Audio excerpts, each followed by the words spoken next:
Okay, we did it. We did it. Kunjan, here we are. I told you, always tech challenges with me. Always tech challenges. Sorry. It is, you know what, the miracles of the world. You're in New Orleans, I'm in Chicago, and we are having this conversation somehow on the internet with all of our nearest and dearest. So, you know what, like, it boggles the mind, truly. Truly. Glad we made it. Yes, we made it. We did it. We did it. Oh, my goodness. How are you doing today? I'm good. I'm good. It's like maybe showing signs of spring here in New Orleans, which I really appreciate. For most of the country, we haven't really had winter, but for us, it's been very cold. Yes. 40s. You are going to flee. Well, and I have to say it is cutting to be spring because also it is going to be Mardi Gras in just 3 short weeks, right? And so I feel like I have learned so much about Mardi Gras and king cakes from you. And so we won't really tap into that expertise today, but it's deep. So for the people to know out there, it is very deep. There is definitely a skill in identifying and finding the best king cakes in New Orleans. Yes. And I think I've done that pretty well. You know what? We're going to have to, we'll have to chat offline because my kids and I are busy trying them. I picked one up at Target yesterday in Wicker Park in Chicago, which we have tried that kind before. It is Gambino, so it's from New Orleans. So it's pre-iced, which they don't always come pre-iced when you get them FedEx, but whatever. Let me know how it is. Yeah, we rate them. Generally, the more icing, the higher the rating. There is definitely a correlation with the kids. This is perhaps a concern with my parenting abilities because then it's like just sugar craziness. But anyway, good. Well, I am so glad to welcome you to my second live on leadership. And for those of you out there in the internet world or who are listening later on the replay or on the podcast, my name is Beth Napleton, and I have been an educator for over 20 years and currently work as a coach and consultant to leaders who are looking for the time, tools, space, and skill sets to really, I find, help get their people together so that way their organization can get to their mission and their goals. So I am excited in my many, many year journey in leadership to talk to some of the people who I have honestly grown up with. And I feel like Kunjan, you qualify in that area because we met in 2003. I was trying to remember it was 2002, 2003, but it must have been 2003 because we were both 2000 Teach for America Corps members, did not know each other. But when I moved to rural North Carolina to teach at Kip Gaston College Prep, you had recently become a program director and had Corps members at my school. And that is where the journey began almost 20 years ago. It's hard to believe it was that long ago, but yes, 20 years ago. I know. We thought we were very adult and we took ourselves very seriously. And I was not 25 when I moved there. Neither were you. We were both 24. So yes, we did take ourselves very seriously. And that theme is going to appear later on in this conversation. We didn't take ourselves so seriously. Why did we take ourselves so seriously? So Kunjan and I really became friends because here I moved to North Carolina. I didn't know anyone there.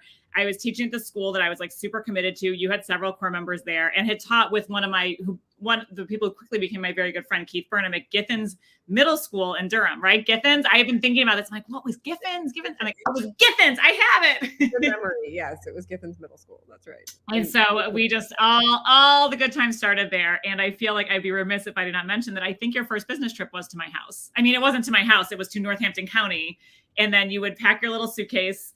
And rather than drive 2 hours from Durham, drive back the next day, you would stay for a couple of days and you'd stay on my couch. And I feel like that is where the magic was born. Was that your first business trip? Maybe that was my first business trip. And again, I took myself very seriously, packed my little suitcase. And instead of staying at a hotel in Northampton County, I just stayed on your couch and it was awesome. It was so great. I feel like that was it. And unfortunately, the first house I lived in was not very well heated. So Kunjan really felt the effect of that deeply. I know. And actually you gave me a robe back then.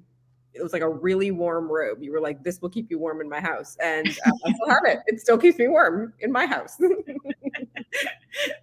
And you have since hosted me. I mean, the last trip I took was to visit you in New Orleans just a few weeks ago, which was a much nicer house and the heat worked really accurately. So that is how far we've come. So yes, perhaps a few more gray hairs, but we had a good time. So yeah. But you've had a really interesting journey since then. I'll kind of give a few highlights, if that's okay. And before we kind of dive into talking about leadership. So after working at Teach for America as a program director in North Carolina, you then moved home to Chicago, which is where you grew up and where I grew up also. We just didn't know each other then either. Although I did have a friend from high school who went to college with you, which we figured out once when I was blow drying my hair at your house after a while out in Durham. And was like, is that Trupti? That's right. I feel like we have many other connections in life that have sort of illuminated themselves since we've gotten to know each other. It was very destined. But before you moved back to Chicago, we thought very seriously about taking a trip around the world. And we had this whole map and stars, and we were going to take a year off. But Kunjan, would you like to tell the good people why we did not actually take this trip around the world? Because we had already start with Australia, go to Asia. We'd end up in Europe because we figured we kind of broke by then. So we could just see how long we could last. But why didn't we take a once in a lifetime trip around the world? With a theme that has already emerged because we took ourselves way too seriously. Way too seriously. We thought we have to work. I mean, we have to work. There are kids. They need to be educated. We've got to work. Yeah, this at the time we called it the achievement gap. Perhaps now it's more popularly known as the opportunity gap, but this will not solve itself. And we cannot take a year off of working. And I mean, there was a part of I was I really enjoy working. And so I actually really enjoyed traveling for a year. So that is probably to unpack with a professional therapist. Yeah. But yeah. Well, I think we can revive this idea. I have faith that in the future we can find a way to actually make that trip happen. Yes. But at the time we were saying things like, well, I spend $80 a month on my electricity and that will pay for a hostel for 5 nights in Thailand. And I no longer am in that is how I'm going to spend 5 nights in Thailand category of my life. So it'll be a better trip. The trip that we actually take will be better than the one we planned. Way better, way better. We might be older, but we'll bring our wisdom to it. So yeah, so we were going to do that. But you moved back to Chicago and you worked here for a number of years. And that's actually, I think, where you first hooked up with John White, right? And so John was at the ED in Chicago and you worked with him closely, which will come on to play later, listeners. And so that really exciting to kind of have that. And then you worked your way up at TFA. You were there for 10 years? 8. I was there for 8 years. 8 years. And program director, managed the region, managed the program, did all the stuff. Yeah, totally. I mean, it was a great experience. I learned so much. I met great people. And I left there in about 2011. And my last job there was the vice president of regional program. So I was supporting regions across the country. And when you left there, you were like, I feel like I need to go explore different opportunities. I worked at this one nonprofit, let me try government, let me try foundation work, let me try different regions of the country. And you were going on this grand tour and you had it all set up and you made it exactly one stop. That's right.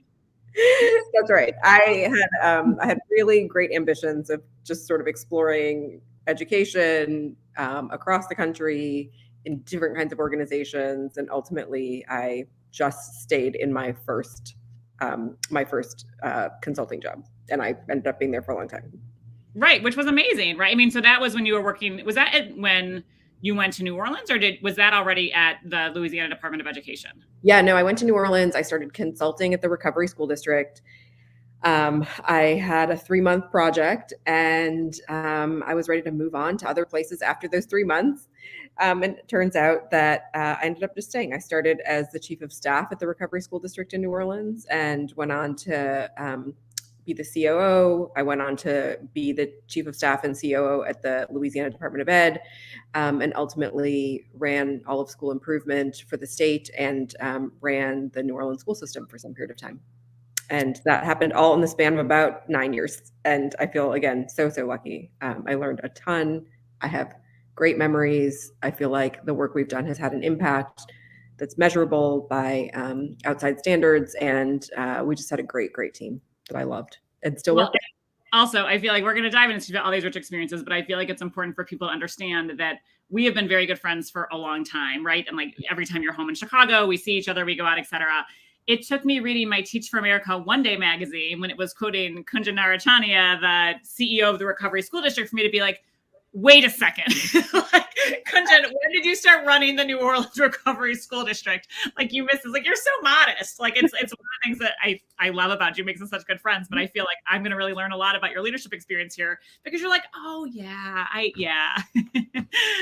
Oh, that. Yeah, I mean, look, again, I just feel so lucky for the experiences that I've had. And I just feel like I've learned so much. People are like, how did you end up where you ended up? Honestly, I ended up where I ended up by some stroke of luck. I know John. I'd met John. I knew he was coming to Louisiana, and I decided to come give it a try, and just took a leap of faith and stayed, and just was able to find myself moving from position to position, and learning just so much from that time. Well, you guys did a remarkable job in Louisiana. And one of my favorite experiences from my like fairly recently launched consulting gig was when I was talking to a potential client about kind of improving systems, right? And how do you improve state education agencies? How do you think about rebuilding after COVID? And they're like, well, here's an example of what we're looking for. Here's a case study. And I was like, this is Louisiana Department of Education. Like that's John, that's Kunjan, that's like, I mean, all your crew that you've been working with, right? Rebecca and Hannah. And it was like, wow, that's amazing. So I think it's really exciting. And of course, now you are working with a lot of those same players at Watershed Advisors. And so what are you doing a little at Watershed Advisors? Because I think that's kind of a neat, like in some ways, like a really it's a really interesting evolution from education, but also still including it. So I think it'd be great to hear about that. Yeah. So several of us who work together at the Department of Ed decided that we were going to go into business together. We formed a small company called Watershed Advisors, and we partner with philanthropies, state governments, state education agencies to scale good ideas for kids. We'll talk about this a little bit later, but scaling good ideas in education is really, really hard given how our country governs education. Mm-hmm. And we feel like in our work at the Louisiana Department of Ed, we found ways through government to scale things that matter for kids, scale high quality access to early learning, high quality access to high quality curriculum, access to high quality training for teachers. You know, we didn't do that in one district or two districts. We did that in every district in the state of Louisiana. And that is the kind of work we seek to do with the partners that we work with at Watershed. Well, and I think it's really neat because you're able to take that work on scaling and then like from what, you know, to talk about like the preparing high school graduates for careers, like increasing opportunities, right? Like there's just like all these pieces that weave together to help make our cities and states healthy places for people to live and thrive and have successful lives. So I think that's pretty neat. Well, let's throw it back for a second, if it's okay, and talk about the 2003 leadership era when we were kind of early in the journey, right? And so when you look back now and you think about kind of that point in time, you know, what did you take from that? Like, what were you really learning and figuring out then? Well, I think, you know, what I was doing was trying to make teachers better. My job was to work with, 30 some teachers and figure out how to get them to be better at their jobs so that kids learn more. And that's what I woke up and thought about every day. How do I get more kids to learn more in rural North Carolina? But I think that's different than what I took away from that experience. And, what I took away is that the complexity of teaching is just infinite. I mean, I watched so many teachers over the course of my time in Louisiana, and with every observation, I would just be struck by the complexity of managing a group of students who all have such individual needs and who you're trying to sort of move from one place in their academic career to the next. It's just such a daunting task. I'm not telling anyone anything they don't know, but it really just sat with me. I think connected to that is the point that I was making earlier, which is like, given the unique nature of every classroom and every school, given the unique nature of every district, given that every district in America is governed by one unique elected board, how do you actually make change? Like, how do you, across the country or across a state, get the experience of a teacher and a kid to be such that that kid leaves the classroom learning way more than they did when they started? And I was really struck as I drove around rural North Carolina through the cotton fields, like, how can we make that happen in this country, just given how we are structured? And those ideas have just sat with me through the sort of entirety of my career. And, I don't know that I fully understood those ideas at the age of 23, but when I look back, I think those are the biggest takeaways that I had. And it's interesting because I think a lot of the work you did at the Department of Education, because so a couple thoughts. So one is that also, like, we're talking about how do we make change, and you and I are very much urgent and about like doing better for kids now. But like, I actually don't know that like the system is like that or the people are like that. And there are plenty of people who are kind of just fine with things the way they are, right? Despite the fact that, right, like plenty of kids leave school and can't read or like get a career that like can, earn them a living wage with their family. And so I wonder if that's something that you dealt with, particularly as you went to work in state agencies in politics, which is like kind of satisfaction with the status quo. And I can actually think of a few examples where you saw it at the time as well, right? Like teachers were like, my classroom is fine, or I'm so much better than this person on the street. And could you be like, it is not fine. Like you are, and you were always really good at being direct, like you are failing kids. And so we're going to get you together and you are going to go in there and do better tomorrow. But I wonder, like we talk about kind of how do you make this change, but it's interesting because it almost assumes too, you want to make change. And I'm curious, like you've gone from that fairly granular level of like, I'm in the back of a classroom supporting a teacher to this giant, 100,000 square foot view. Like where does that kind of come into play? Yeah. I mean, look, we all, in all of our jobs, I think, face people or institutions that are unwilling or unready to change. Mm-hmm. And I think the question in every one of those circumstances for me is sort of how do you paint a common vision that people can get behind? And how do you illuminate the common problem that people can get behind? Mm-hmm. And, so often in our work in Louisiana, we would just start by illuminating the problem. Mm-hmm. And for example, we were changing the funding formula for how kids with special needs were funded in New Orleans. And the problem was that kids with special needs, with the most severe special needs, were funded at the same rate as kids who had no special needs. Now, look, most parents are probably going to be like, I don't much care about the funding formula. I'm sure it's fine, until you illuminate the problem. And the problem is so sort of stark when you say a kid whose education costs $100,000 is being funded at $9,000, and a kid whose education costs $9,000 is being funded at $9,000, right? Like that is a problem that people can understand. And over again, we just tried to illuminate the problem within the system that was preventing individual kids or groups of kids from achieving their potential. I love that. I love illuminate the problem. I mean, it's like not fun to spend time in the problem, but it really gets people motivated to find the solution, right? Or to act on this or to vote a certain way or whatever the case might have been. So yeah. And look, like we changed that funding formula. We had 2 hours of testimony from parents who said, I believe that the funding formula should change. Now, I have never seen a group of parents talk about funding formulas before. Right. That's never happened. But what we did was say to people, like, this can change the quality of education that your child receives. And here is how it can do that.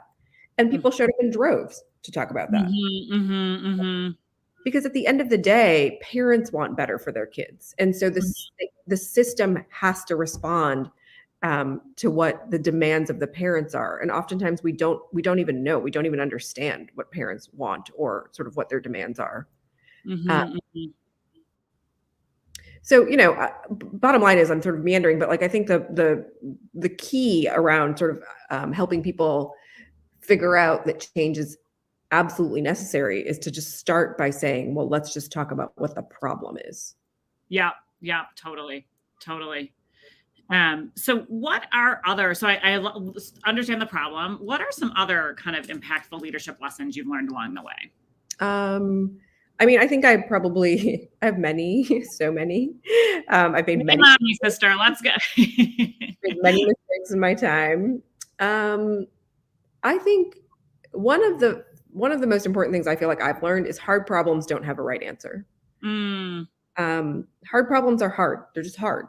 The problems you face, the problems, that the folks in Missouri face versus the folks in Louisiana versus the folks in Texas, they're different. They're different. They have commonalities, but they're different. The people involved in solving the problem are different. The organizations are different. The context is different. Culture is different. And I used to always think, well, someone has an answer. Like my boss has an answer, or somebody smarter than me has an answer, or somebody who's done this before has an answer. Well, I realized, like, that's just not true. Nobody has an answer. And I think that leads me, probably to the second lesson I learned, which was, again, seems obvious, but I had to learn it, which is, the team you have is the most important sort of part of figuring out how to solve a problem. And you've got to be really committed to the people, and you've got to be really committed to the common cause you have in order to figure out how to solve that hard problem. And I think those are difficult things. Like, like I have come to really, really believe that the people around me are the ones that help. Well, I guess I'll say I'll say that none of the problems that we've addressed would be solved without the people around me. Like it just wouldn't have happened. And I sort of mean that with deep, deep love and respect for those people. Like we didn't always agree. We didn't always sort of see things the same, but we always had each other's back. We always agreed that we had to solve the problem, and we always figured out how to do it together. Mm-hmm. And I think when there are really, really tough decisions in front of you, like, are you going to support the Common Core learning standards when your governor no longer does and is threatening to take your job? Like, are you going to stand by the people who you are committed to do this work with? Are you going to commit to the cause? And we were faced with that kind of challenge all the time. And that sort of ultimately taught me that, like, there's no world in which I alone, my self-important 23-year-old self who took myself so seriously is ever going to be able to tackle the problems that exist in this country. And you've got to really commit to the people and collectively commit to the cause.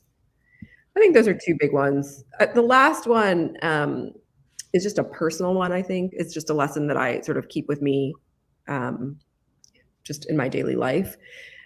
People often quote Gandhi as saying, be the change you want to see in the world. I think a different phrasing of that that I think aligns with what I believe Gandhi's intention was is let the change begin with you. And I just think over and over again, anytime I see something on my team or something in the organization that I'm leading or in the project that I'm working on that doesn't jive with how I think things should be going, the instinct is to start with me. Like, what am I doing that is allowing this to not go the way that I think it should? What do I need to do differently? And that has been a hard lesson to learn, but one that has paid dividends, I think. So those are three. I could keep going, but I'll great ones. Well, and it reminds me of something that Tammy Sutton, who I think taught us both a lot back in our North Carolina days as the co-founder of Gaston College Prep, is like, point with the thumb, right? Like if you're pointing to yourself, like, what's my role? What am I doing? Like she used to always tell her students, like, when you point with the finger, 3 come back to you, right? Yeah. And I see that a lot with leaders. I was reflecting on a leadership situation in my own life the other day. And it's like, if you keep blaming other people, you are not going to get anywhere. And like, there's, like, what can you do? Let the change begin with you. Point with a thumb. I think that really is there. Well, we'll get back to the people issue too, because I think that that's something that you have really kind of become known for. And so I want to kind of dig into a little bit more of that because I think that's a part of it. But I first wonder, is there anything that used to work for you in leadership that kind of doesn't quite work for you anymore, right? I mean, because I think that I work a lot with leaders who are evolving, right? Who like maybe got promoted to the next level up or kind of, took over the ED job and are like, okay, I can do the stuff I did when I was a VP. And so I always like to hear like, and sometimes those tools grow with us, right? And it's like, I'm still using the same tool. And other times it's like, no, I have to put this tool aside because this actually does not work at this level anymore. And I would be curious if there were some tools in your leadership arsenal that you had to maybe put out to pasture a little bit. Yeah. Yeah. Well, lots actually. Lay it on me, girl. I think you've heard this already, but I used to believe, and I'm not proud of it, and that I could just get it done if I just sort of steamrolled everyone. And I don't mean that in like I was rude or disrespectful to people. It was just like, if I was going to get something done, I was just going to get it done. And people were just going to come with me or they weren't. That's just how it was going to be. That got me a few successes, but ultimately in the long run didn't serve me at all. I hadn't invested people in a vision. I hadn't sort of built that vision with people. I hadn't engaged them in the plan or strategy to achieve the vision. We hadn't solved problems together. The things that you do when a team really gels and figures out, how to work together to really get stuff done. I'd done none of that. And so sure, like someone was proud of me because I got this event done or I really did a great training for teachers, but who cares? Like it's all short-lived if you don't actually build a team that can carry a vision past the one event or the one training. And it took me too long to put away that sensibility, but I eventually did. And I think I clearly understand my downfalls.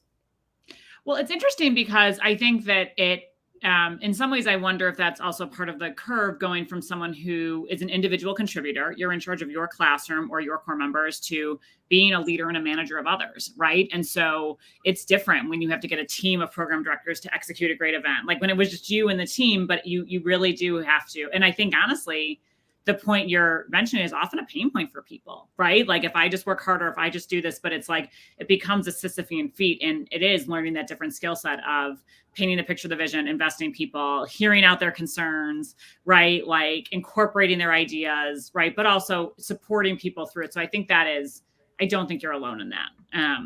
Yeah. At all. Yeah. And look, I see it in other people all the time. And, it's hard to watch it in other people, but I empathize and I understand because I've been there too. And it served me well for a minute. And for whatever reason, like those ideas were a part of a narrative that I had built about what it took to be succccessful. Like I just need to work harder. I just need to do X, Y, and Z. If I did that meeting better, if I had done blah, blah, blah. And like, again, you see the trend here. It's like it's about me. It's about sort of like a focus on self and not a focus on what is the problem that needs to be solved. Who can help solve the problem? And how do I sort of organize people in pursuit of the solution to that problem? Well, and as you think about like, I guess like as we start talking about like not only managing a team, but kind of, and also like managing through layers, managing these complex organizations, leading these complex places. Let's kind of zoom, in on this focus area of leading large systems. Like, what do you think, what do you focus on? How do you do that? I mean, I don't know how many people at the Louisiana Department of Education, but a lot work there, right? A lot. And a lot of people who work there before you got there and who will work there after you leave. Absolutely. And you know that even if you have the longest tenure, right? And so how do you kind of work in these large systems? Do you focus on fewer things and doing them well? Do you focus on communication? Do you do both? Like, I guess like I'd love to hear kind of your lessons about leading in large systems. Yeah. I don't know if this exactly answers your question, Beth, but the one thing that we tried to do was to just be very clear about the change we were seeking to make at the kid and classroom level. Like, what is the thing that needs to be different in Louisiana classrooms? So let me just give you a couple examples. So one thing we wanted to be different was we would go to classrooms and see, and you'll relate to this as a reading teacher. We'd see kids reading short passages from worksheets and answering multiple choice questions. Like, we all know that's not the way kids should learn to read. And that's not the way kids will learn comprehension. It's not how they'll build knowledge of the world. It's just not. And we would walk into 4th and 5th grade classrooms where this is what we saw, when kids really should have been reading novels and sort of finding ways to relate to the novel and process what they were reading, just like all the things we know about good reading and English instruction. And so we said, look, like, we have to change this. This cannot be the thing that kids in Louisiana go to school and do all day long. We want to see more kids engaging with authentic text. And that means we need to see kids engaging with high quality curriculum, because high quality curricula in our country does do that. It engages kids in authentic text that helps them build knowledge, increase their ability to comprehend, et cetera, et cetera. I mean, you know more than I. This is like, it's been a long time since someone referenced me as a reading teacher. So it really is warming my heart right now. Yeah, That's how I spent many years early in my career. And I love it. That's how I know you originally. But I was not using a high quality curriculum. I was making shit up, which is very risky. I can tell you as a school leader. Well, you were very good at it regardless. But, I think with that vision, with that sense of like, this is the change we need to see in the classroom, how do we do that? Like, what are the levers we have to pull to make that happen at a classroom level? We have to convince districts. We have to find money. We have to elevate examples of success. There's so many things that we can do to make that change. And so what we ended up doing was focusing in on the 500 most challenged schools in the state again, we illuminated the problem for people. We said, look, these are places that are really, really struggling. They've been historically struggling for a long time. We want to help them. And the thing we're going to do to help them is to give them grant money for evidence-based improvement strategies, things that have been researched and have been proven to work for kids. And one of those things is better curriculum in reading and in math, and better training for teachers on that curriculum. Mm-hmm. If you do that, if you decide as a district you're going to do that in these 500 lowest performing schools, guess what? We're going to give you a bunch of money to go do it. Put up your money. And guess what? We got basically at all districts except for one to make that change in a 2-year time period. Wow. You don't stop there, right? Because just because a district buys the curriculum does not mean that it's being, implemented effectively. Lord, if only it were that easy, but sadly it's not. Yes. Anyway, go on. So then what did we do? We took all of our people who are district facing in the department, who are focused on what goes on in districts, and said to them, look, your job is to help the district get teachers to start using this curriculum and then ultimately to use it effectively. And what did that mean we did? We did things like check to make sure the district had bought the curriculum. Check to make sure that the boxes of curriculum got to the school. Yes, that they were unboxed. Like literally, it's yes. Make sure the curriculum then made it into classrooms. Help get rid of old curricular materials. And then once the school, all that in the summertime, and then once the school year started, walked school buildings with principals and said, let's just see how this is playing out in your classrooms. We're not here to yell at anybody. We're not here to be the curriculum police, but we want to check and make sure and help you figure out how to support your teachers to ensure that kids are reading authentic text and responding to it by speaking and writing. And that is what we had to do to get to that student level change. But without the vision of exactly what you want to be different in the classroom, systems often are sort of grasping at straws or are pursuing strategies that ultimately will never have an impact in the classroom. They all kind of swirl up here and they don't kind of come down. And I think what's so interesting is that it also creates just a clear vision. Like we want to see kids talking about reading and interacting and debating authentic texts. And when you walked into classrooms, you could see it right away. Is it there or is it not? And so could the principal, and so could the school leader, and so could the instructional coach and the district person. And so I think that in some ways that's so clear. And obviously doing that can be complex, right? But like the clarity of vision helps untangle it. I don't know. Or help weave the needle through that. Yeah. I mean, let me give you another example. Kids in Louisiana were not applying for federal financial aid. They were not filling out the FAFSA. I mean, FAFSA completion rates were like nothing. And so we know, and I'm not saying let me just say, I think, we said we need kids to be able to go to post-secondary. There's a lot of things around that. Like there's a lot of other levers that we can pull, and we pulled many levers. But one of the ones that we pulled that were so clear was like, kids will fill out the FAFSA. Well, guess what? That gave us some clarity about what to ask principals to do, what to ask districts to do, what we needed to do. And again, if you say to people, here are the biggest problems, here are the places where kids are completing the FAFSA at the lowest rates, we are going to help here. Here's what we think you should do. And we're going to give you money to do it. And we're going to celebrate when you do it and help you get in the newspaper and sort of like give your district accolades. Like those are ways to get people focused on the things that ultimately will have dramatic impact on kids' lives. And it really created a focal point of what you're measuring, shining a light on, encouraging, celebrating. And I think you all did a really good job too of incentivizing. Like instead of coming at it with sticks, come at it with carrots, right? And you'll win more bees with honey, right? Like how do you get people kind of moving along? And I think what starts to happen then is that you start to see like whatever XYZ districts being successful. It just seems achievable. Your peers start to do it. You learn from each other. You create a community of learning. And so I think that's really interesting because sometimes people think, especially like for people have like these weird ideas about leadership is like, and then we will come in with the consequences. And it's like, you know what? Like you can, but like what's actually gonna be more effective is if you incentivize it and reward and like, don't focus on the 20% that are having a hissy fit in the corner. Like instead focus on the people who are doing the right thing and keep putting the attention there and they will kind of come along for the ride. So yeah, I really agree with that. And we always started with the early adopters, people who really want to happen early, and you elevate their work and you sort of compel the rest of the state that like, well, this is just how it is. I mean, this is working, guys. Like, why wouldn't we all do this? Ultimately the naysayers sort of stay naysayers or they come along.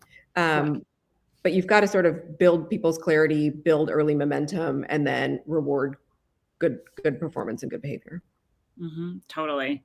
Well, we alluded to this earlier, but I feel like and I don't know, like, look, this is kind of like my perspective as like your friend. And when I see you at like, coffee or brunch or Mardi Gras, is like, I feel like there are people you've just worked with for years, right? And for a long time. And even like sometimes like, I don't think you work directly with Gabby anymore, but like you're still always working collaboratively with Gabby because you worked with her for like 10 years, right? Like you just like have these people.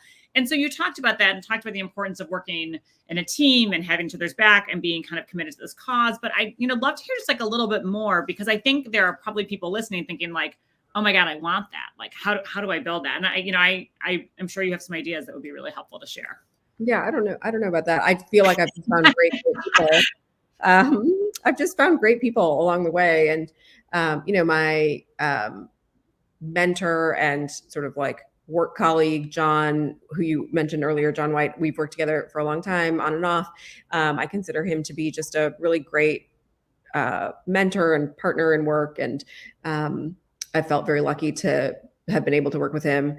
And the team that we have at Watershed are people that we've worked with in some instances for 15 years and some instances for 10 years. And it just feels great to be among a trusted group of people to solve complicated problems in our country. I think that I don't know how to solve problems any other way than with great people. Just a thing that I've sort of come to believe at my core. And that doesn't mean you have to find the perfect people. No one's perfect. Like, I've got plenty of flaws. People are annoyed with me about 10,000 things just today, like that's okay. We find ways to persist past our idiosyncrasies and our, individual whatever we've got to continue to solve problems for kids. And if you can keep doing that, if you can find people you can keep doing that with, then you should just keep doing that with them. Like, why? I'm not saying we don't want new people in our group. We absolutely want new people in our group, but we are going to continue to sort of be able to maximize our talents and our ability to impact kids in the country because we continue to work together, because we understand each other. We know each other's strengths. We know where we all need support. And we're willing to give that support. We're willing to sort of take time, be inconvenienced, sort of like be challenged because of our commitment to each other and our commitment to our joint cause. And I just feel very, very lucky to have been able to find that kind of a community and to continue to grow that kind of a community. Totally. It's interesting too, because even as you're talking, I'm flashing back to conversations that we probably had like 15, 18 years ago about the talent challenges in education and talent pipelines or lack thereof. And what does this mean? I think you've always been very good at being able to like zoom out and see the bigger picture and be like, this is actually a crisis. And it's interesting because now we're in the middle of like the Great Recession, and like there's the pandemic, I think, has like just brought a lot of, this is kind of how I feel about the pandemic in general, is like wherever there were cracks before, those are like chasms now. Like, it's not like talent issues in education are new. However, this pandemic, and I like, this is true, not just in this particular instance, but I wonder if there are any thoughts or reflections you have on like where we are in this particular moment in time when it comes to the talent, because I can also imagine people listening saying like, I would love that, but like, I haven't found that, or this person left to go make more money someplace else, or this person needed more flexibility in their jobs. And these big jobs in education don't always permit that. And so I would love to hear any kind of thoughts or reflections you have on just like, we've talked about talent education I am sure we were talking about that on your business trip in 2000. No, we definitely little table. We were like bemoaning the state of where this is, and if only blah, blah, blah. And here we are like 20 years later, and we're still talking about it. And I think in 20 more years, hopefully we'll be on our around the world trip somewhere, like sipping a Mai Tai and also talking about it. But I think leaders are in an unenviable position right now where, you've got, the great resignation is just sort of like weighing down on anybody who's running a big system or running a big organization. Again, I am not sort of in the grind on that. Like, I'm not in the system right now, so I don't feel that on a daily basis. But I do think, when I talk to folks in education, they're always looking for new, like different people. Like, well, if we just had different people, if we just had like, teachers who came from such and such background, or if we had leaders that had done such and such. Well, those people just aren't there, Yeah. Like, look at who you have in front of you and figure out how to elevate people who are in your midst and give them the responsibility that they never thought they could handle, or that you never thought that they could handle. Give people who have an eagerness and a willingness, that kind of responsibility, and give them the room to run. And I think you'd be surprised. I also think, like, I don't know. Well, I lost my train of thought, so I just will leave that alone. But sorry, this happens when you get old. Hey, you don't tell me, girl. Yeah. Yeah, but I think, like, who is in front of you? And actually, let me just say one other thing. I think that we spend too much time thinking about what our people cannot do. Like, they're not ready for this, they're not ready for that, and not enough time thinking about what are they ready for, and how do you give them the platform they need to go run and do that thing. And that's the thing that I think I've been given, that I hope I can give to other people, which is responsibility I never thought I could handle, the freedom to go pursue that responsibility and get results, and the support that I needed from people around me to, like, feel okay if I stumbled, made mistakes, and just didn't totally get it right. And in leadership positions, I think that's what we can offer to our people. And I don't have a solution to the Great Resignation, but I do just think wishing for different people isn't really going to work. Yeah. Yeah. And there's no silver bullet, right? I think sometimes, like, it's always like, what's the thing? And it's like, I mean, I hear you talking a lot about the importance of growing and developing your people, about using an asset-based lens. Yeah. And it's kind of giving me chills, because I'm thinking back 20 years to, like, some core members you worked with who, I think, looking at them on paper or looking at some of the statistics, people would have written off. They were a hot mess. They were, like, fired from their previous schools. And, like, people went on to found multiple schools, right? Win national teaching awards, like, like, literally change the algebra attainment rate of an entire county. I mean, it's crazy. And it's like, I think in some ways it's like, great, so what can we work with here, right? You really can motivate the heck out of people. So how do we really use this to help motivate your kids to do math? Like, you're really methodical. How do we help you use that to attack and challenge this and break this down? And so I think that it kind of gives me chills, because I think in a lot of ways, like, what now you're doing on such a large scale, like helping cities and states, like, you were really doing it, like, I would say at the Starbucks, but there was no Starbucks in Northampton County in 2003. So that came later. There was one in, like, 2012, like, after I left, or no, I'm sorry. Fancy. 2007. It was right before I left, and it was like, well, we have a Starbucks now. Yeah, totally. It's like the big. And now it's fun to go back and visit, because I see, like, former students there with, like, their children and families, and then I feel very, very old. So yeah, that's that. Awesome. Well, any other advice? You've worked in these large organizations, right? And diverse populations, diverse interests, diverse experiences, right? State agencies, local governments, large nonprofits. Like, any advice for leaders who currently lead in that environment, or who want to lead in that kind of environment? I think it's this is a really hard moment to be leading in public education. Yes, the pandemic, the culture wars, the sort of issues of critical race theory and whatnot. These are all, so much of this is distraction from what's really real. And what's really real is, are you influencing the interaction between a kid and a teacher?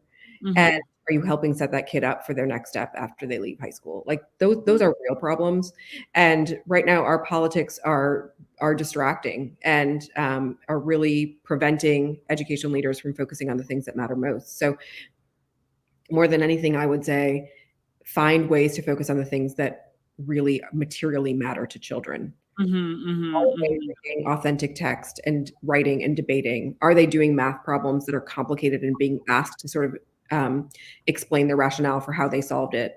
Are they writing in a sophisticated manner? Are they able to express opinions and support them? Like, focus on those things and figure out how your system can support children to do that, because none of that is different. That's those are the same problems we've had, and we need to continue to work to solve those problems, regardless of what our politicians are talking about. And I wish they were talking about different things at this moment. Right. But I think that's also so true. And I also hear a lot from leaders who sometimes feel like, hey, when I went into teaching or I went into education, I, like, loved it and I felt like I was making this difference, but now I'm, like, 17 levels up, and it's like, how? So there's also another benefit by focusing on that. And not only is it the real work, it also is like, this is why you do it in the first place, right? And so how do I actually, like, really, like, lean into this? And that can actually feed you as a leader through this very challenging time, right? Look, I was like an assistant superintendent at the state. And what did I do? I spent my time looking at data about which classrooms had kids reading authentic text and then going to visit those classrooms, right? Like the thing that drove me was like, what is the evidence we have that classrooms are changing and needing to do differently to make that classroom change? And without that kind of anchor around which to organize myself, I just don't know that I would have stayed in that job.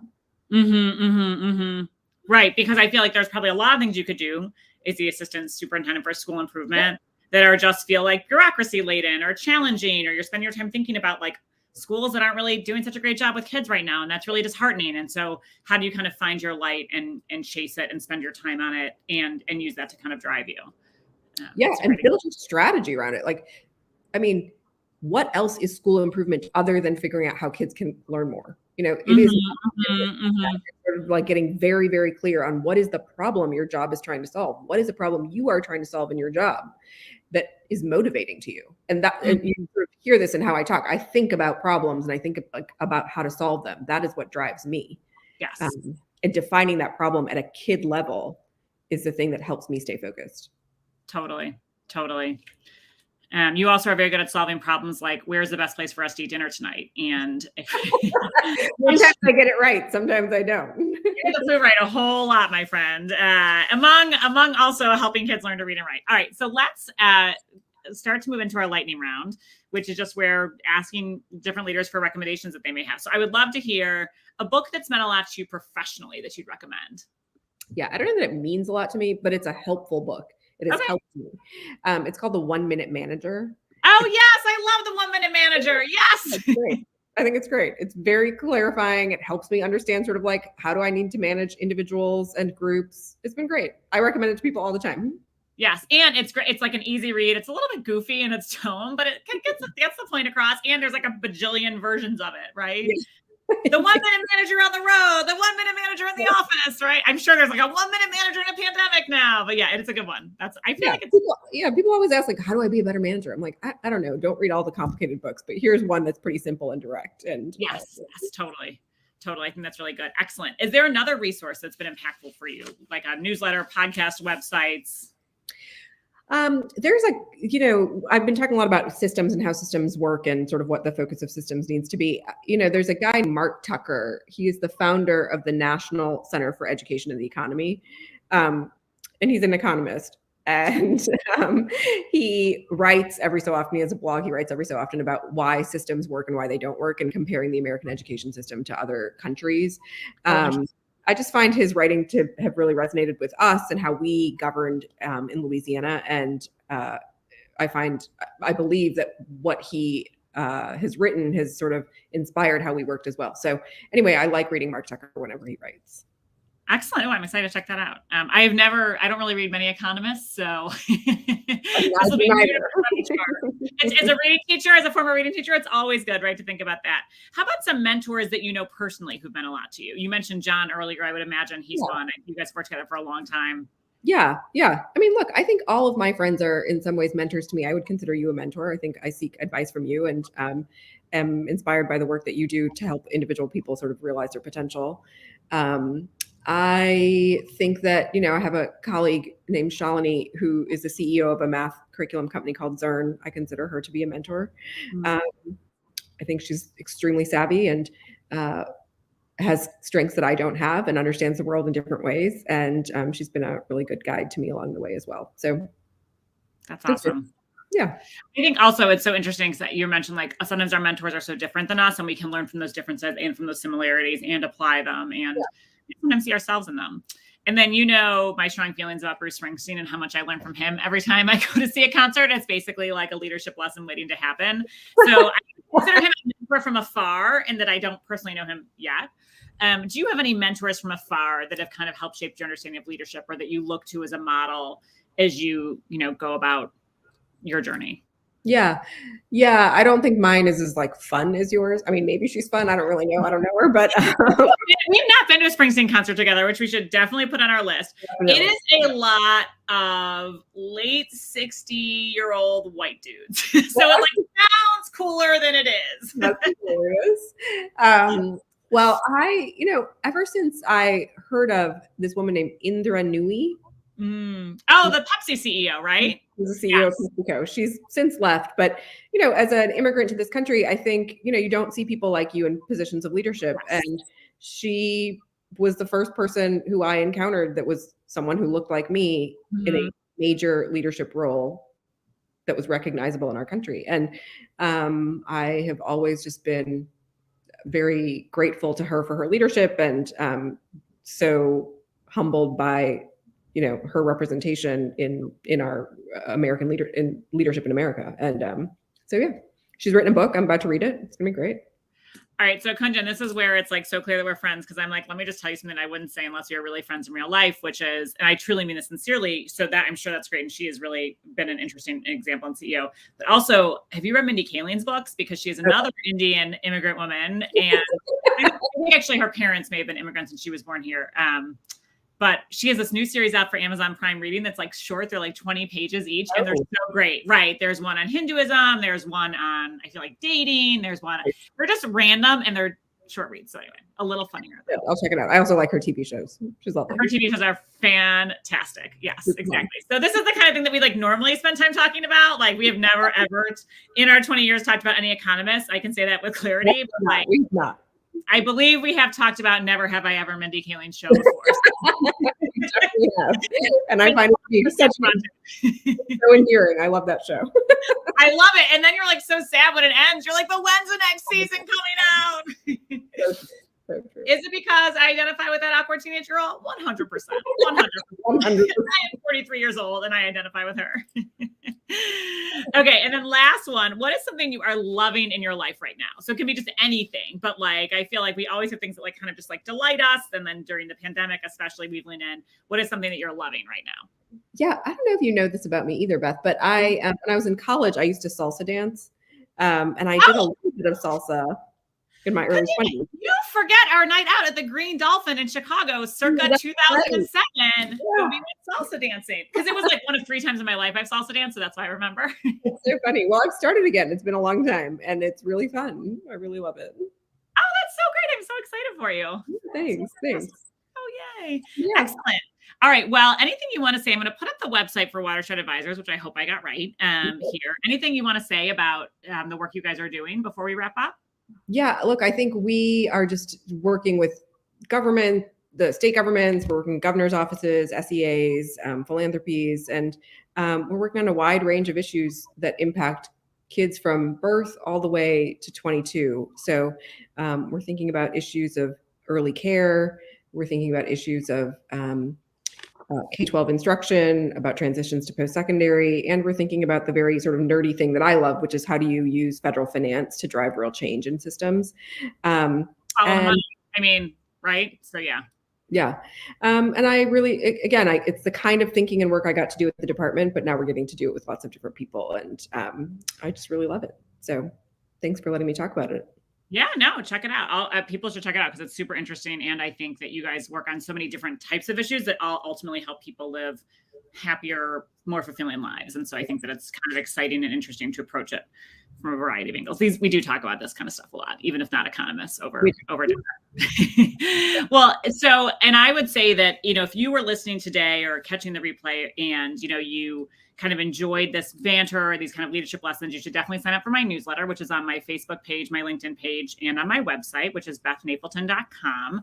And if you're thinking about leading, if you lead a large system, if you want to lead a large system, if you are talking through some of those kinds of leadership transitions that Kunjan and I were talking about, and you think, gosh, I wonder if Beth's coaching or consulting could be helpful to me, my website is here, the link to book a call with me. Let's set up a time to talk for 30 minutes and see if it could be a good match, because I think that there have been a lot of hard lessons that we've learned the hard way along our time. And honestly, one of the things I really enjoy is helping other people avoid learning those lessons, like learn those lessons like the shortcut way, right? So that they can, not have to make some of those mistakes or sit in that inertia or be frustrated for so long, because, as we talked about, it's a really, really hard. I don't think it's ever been an easy time to be a leader, but in going into year 3 of a global pandemic, it's real out there. And so how do leaders get the help that they need to make the changes that their organizations are meant to do? So Thank you, Kunjan, so much for joining me. I know this is not necessarily, you're not always like out in front, razzle dazzle talking, right? You are like the behind the scenes getting it done. And I really appreciate you taking the time to do this, and to all of you for joining